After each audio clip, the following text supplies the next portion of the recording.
Bueno, vamos a hacer un breve repaso, ya os digo, por las diferentes intervenciones que hemos hecho. La primera que se hizo, como ya comenté, fue la campana, la cual intervine en todas sus campañas, que ya digo, empezamos, si no recuerdo mal, fue en octubre de 2014 y terminamos en el verano de 2016, en mayo aproximadamente. Bueno, os sitúa un poquito dónde se localizaba, ¿no? En el antiguo cementerio municipal, que estuvo en uso desde 1925 hasta los años 60, cuando se construyó el nuevo cementerio municipal. Por lo tanto, era el cementerio que estaba en uso dentro de los momentos históricos que nos está ocupando, ¿no? Bueno, ya hemos comentado antes cómo las tropas, los sublevados entran en la campana el 2 de agosto. Y lo que hacen es, bueno, empiezan a detener a gente y los sitúan a todos dentro de la plaza del pueblo y allí se hace un fusilamiento masivo. Se habla de hasta 140 víctimas en ese día, vamos, en ese mismo día.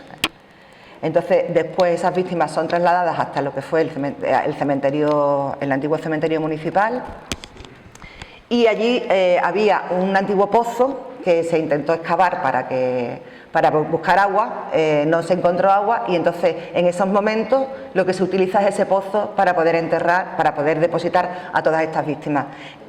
Con toda la maldad que pueda tener la mente humana, que lo que hacen es, depositan a todas estas víctimas que las trasladan en carros, se le echa una serie de camiones de paja, de carros de paja y le meten fuego y empiezan a aventar. Con lo cual, este es el panorama que nosotros nos encontramos cuando exhumamos esta fosa. Pudimos encontrar una serie de cuerpos, o de restos, perdón, no podemos hablar de cuerpos, de restos, de esqueletos, que sí conservaban todavía lo que era su individualización y toda su anatomía esquelética, como podéis ver aquí, pero bajo esto encontramos una cantidad de restos cremados correspondientes a todas esas víctimas. Pudimos establecer que la cronología de utilización de la fosa, ya os digo, desde esos primeros momentos, desde el 2 de agosto hasta finales de septiembre, con lo cual sabemos que en esta fosa, aparte de víctimas de la campana, había también víctimas procedentes de otras localidades cercanas. No hemos podido establecer, hacer ningún tipo de identificación, ya que la mayoría de los familiares de la campana renunciaron a hacerse las pruebas de ADN porque la mayoría de las víctimas estaban cremadas. Entonces ahí las víctimas que están quemadas no se conserva ningún rasgo de ADN. Entonces, bueno, aquí Antonio lo puede contar, dijeron todos son nuestros familiares y entonces lo que se hizo fue hacer un enterramiento conjunto, se hizo un panteón y se hizo un enterramiento conjunto de todas las víctimas, ya que era imposible, a lo mejor se podía haber identificado a una víctima, pero la mayoría, ya os digo, por la imposibilidad de la extracción del ADN, pues no se recuperaron. Bueno, después sí es que sí se hicieron un muestreo genético cuando se intervino en el Aguaucho y dio negativo en estos cuerpos que encontramos esqueletizados y que sí estaban en su mayoría mayormente conservados. Hubo un gran número de mujeres. Creo que, si no recuerdo mal, eran 8 o 9 mujeres las que nosotros pudimos exhumar. Y como en el Aguaucho no se localizaron las mujeres en el pozo, pues se intentó ver si hubiera alguna posibilidad de que las mujeres que nosotros encontramos en la campana se correspondieran con las mujeres del Aguaucho, pero los resultados del ADN han dado todos negativos, con lo cual ha sido imposible identificar ninguna de las víctimas. Bueno, aquí os pongo una reconstrucción. Como he dicho, la fosa se encontraba parcialmente destruida porque cuando el cementerio se abandona, cuando ya se traslada el cementerio, pues empiezan a desmontar los nichos que había allí, se meten una serie de maquinarias, se hacen una serie de agujeros para depositar un poco todos los escombros que van saliendo del cementerio y se toca la fosa. Entonces, os pongo aquí una sección de una reconstrucción de lo que podía haber sido la fosa y aquí podéis ver el espacio que nosotros solamente hemos podido recuperar. Con lo cual todo el resto se ha perdido y al perderse todo el resto de las víctimas, pues toda la cantidad de víctimas que se pudiera encontrar, pues desaparecieron en ese momento. Hecho que, bueno, es bastante generalizado en la mayoría de los cementerios. Son espacios que después siguieron funcionando y que tuvieron que seguir enterrando a la población. Se van haciendo una serie de fosas para ir haciendo enterramientos y se van produciendo diferentes destrucciones o diferentes remociones de lo que fue la fosa. Es muy difícil encontrar una fosa perfectamente conservada a nuestros días, después de tanto tiempo, ¿no? Entonces, para que veáis un poco las dimensiones en este caso, ¿no? Bueno, la otra intervención que se hace en la campana, como ya he comentado antes, es el aguaucho. En este caso se encontraba en una finca privada en el campo, en el acceso que hay desde la autovía hacia el desvío de la campana, a pocos kilómetros, no recuerdo bien cuántos, pero bueno, se pidió hacer la intervención por parte de los familiares, se hizo desde la Junta de Andalucía, y la propiedad dio su autorización para que se pudiera hacer la localización. En este caso fue una compañera, Elena Veracruz, la que hizo la intervención. Toda la información que estoy poniendo aquí está extraída de su memoria. Bueno, aquí es un poco lo que era el cortijo, una planta de lo que fue el cortijo en el año 36, ¿no? Y aquí tenemos situado en rojo lo que era el pozo, que tradicionalmente y testimonialmente se había conocido siempre en Fuente de Andalucía, donde habían sido trasladados los restos de esas nueve mujeres que fueron asesinadas después de haberla dejado y haberle hecho una multitud de perrerías, ¿no? Entonces, siempre se había creído en la campana que las mujeres fueron echadas en este pozo.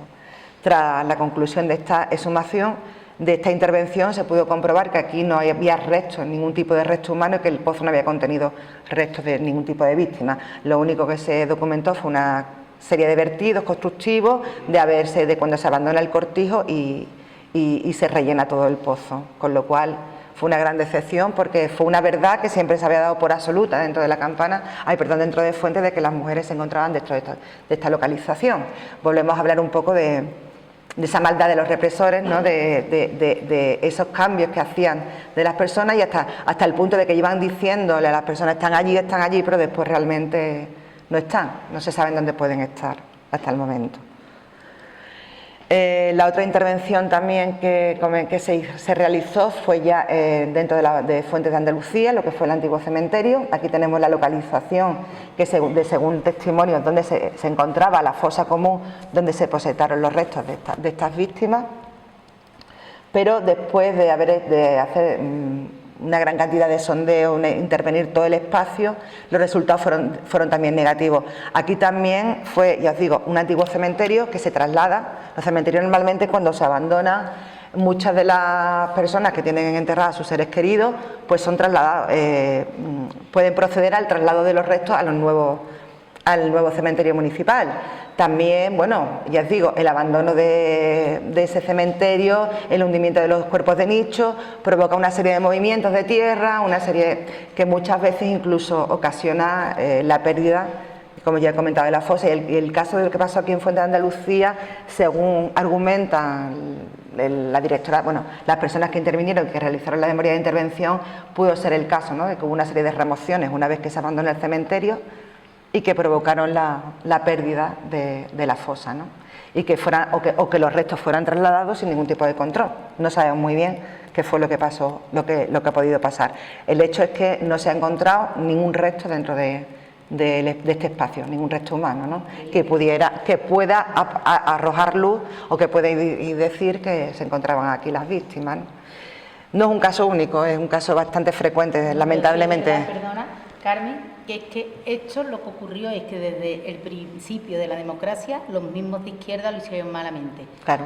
Eso, la fosa estaba. Ahora, si tú empiezas a excavar y a quitar huesos y a tirarlo, no se sabe dónde, ni dicen dónde, a ver dónde están. Claro, movimiento, las construcciones, los movimientos, es que claro, ya os digo que es muy...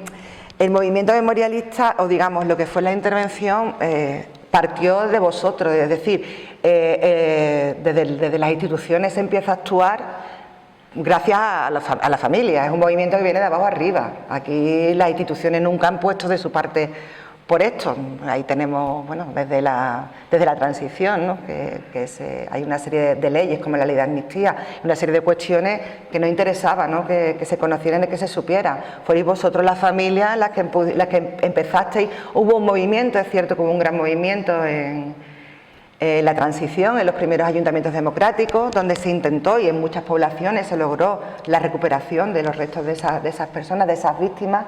Los mismos familiares intervinieron, pero lamentablemente el intento de golpe de Estado de Tejero volvió otra vez a frenar todo eso, volvió este país otra vez a traer ese miedo, y entonces hubo hasta, digamos, hasta principios del año 2000, hasta principios de este siglo, hasta el año 2000, 2002, cuando empiezan las asociaciones de familiares a moverse, pues realmente no se produce, no se hace nada en este país al respecto, ¿no? Y ya os digo, así fue. Eso es una cosa que ha pasado en muchísimas localidades y que ya es difícilmente, esto ya no tiene arreglo, no. Esto no tiene carácter retroactivo, no.